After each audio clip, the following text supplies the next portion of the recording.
கடகம் கடகராசிக்காரர்களுக்கு ராசிநாதன் 3, 4, 5 அப்படிங்கிற இடத்துல இருக்கிறார். 3, 4, 5ஆம் இடத்துல இருக்கிறது ஒன்றும் பெரிய கஷ்டங்கள்லாம் கிடையாது.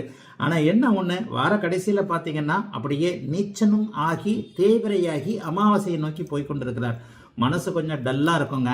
ஒரு பெரிய ரிலீஃப் என்னன்னா, ராசியில் இருந்து வந்து கொண்டிருந்த நீச்சனாக இருந்த செவ்வாய் இந்த வாரம் முதல் மாறி 12ஆம் இடத்திற்கு மாறுகிறார்.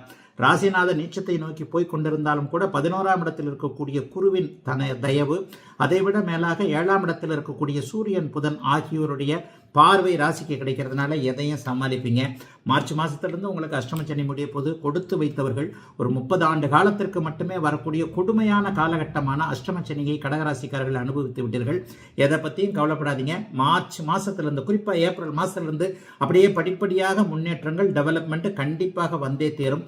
மன அழுத்தம் விலகும், கண்ணீர், கவலை போன்ற அத்தனை அமைப்புகளும் விலகுவதற்கான அடிப்படை அம்சங்கள் இருக்கக்கூடிய அமைப்பு இந்த வாரத்திலிருந்து உண்டுங்க. சிலருக்கு தாய்மாமன் உறவுகள், தாய்மாமனால ஏதாவது நல்லதுகள் நடக்கும். தாய்மாமன் வழி வந்தவர்கள், அத்தை பையன் மாமா பையன் சொல்றோம் இல்லையா, அந்த மாதிரியான உறவுகள், அம்மாவுடன் உடன் பிறந்த அமைப்புகள், சித்தி பெரியம்மா, இவங்க மூலமாக ஏதேனும் நல்லவைகள் இந்த வாரத்தில் கண்டிப்பாக கடகராசிக்காரர்களுக்கு ஏற்படுங்க. பெரிய சோதனைகள் எதுவும் கடகராசிக்காரர்களுக்கு கண்டிப்பாக கிடையாது. நிறைவுகள் நன்றாக இருக்கும்.